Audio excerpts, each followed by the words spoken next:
Hey guys, real quick. So, given our view of the Qs here, and I'm not saying Tesla moves with the Qs so much, but Qs kind of doing exactly what we expected it to do on the 1 year, and you can kind of see how I thought that it would end up somewhere between the 50 and the 200 before things kind of channel and then we'd bounce.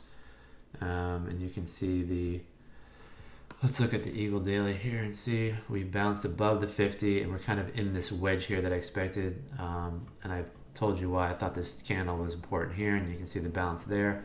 And then if you zoom in and we use little stick charts, you can kind of see how we never really broke under that channel line. In fact, we created another wedge that I thought we would break out of, and I'll zoom in and show you in a second. But we opened below that channel line and never closed. We closed right on it. We open right on it. We close right on it, and then we put a tail on it. So that's a significant line. The reversion of the breakdown. This candle line is the double top break, and then you have a touch here, and then touches here. And now we're curling up. MACD curling up.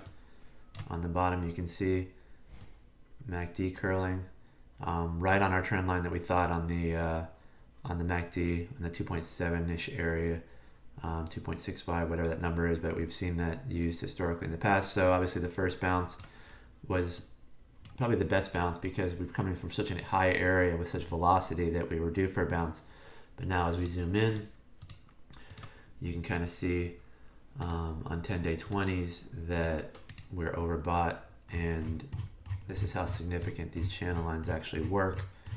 You can see the breakdown here, and then we retest, and then we start to tighten this wedge. And once we broke through here, that was your chance to go long on TQQQ.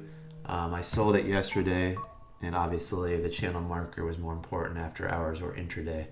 And you can see us now kind of pull back. So I'm a little cautious going into today. And someone asked me about Tesla. Same thing. If we look at Tesla on a 1 year daily, it's kind of creating a little bit of an inverted head and shoulders pattern, which is a little bit concerning. This thing's been a beast, and I love to trade it, but now we're kind of in a neutral zone here. It's a slightly negative, so I tend to be shorting more on days like today, shorting the pops. And you can see it's a little bit of a weird head and shoulders. I wouldn't say it's your textbook head and shoulders, but you can kind of see here that we are now wedging too on Tesla, and kind of creating this little pattern where we're still on the negative side of the MACD and having a hard time curling up because of how long this move was and overextended it was to the upside. This takes time to sort itself out to the upside or the downside as you eat time off the clock before you make another move. But this could certainly flatten out here and start to curl and then give you the break to the wedge on the upside.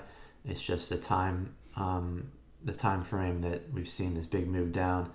I think it's too early for another leg up in Tesla, so I'm a little bit cautious on Tesla.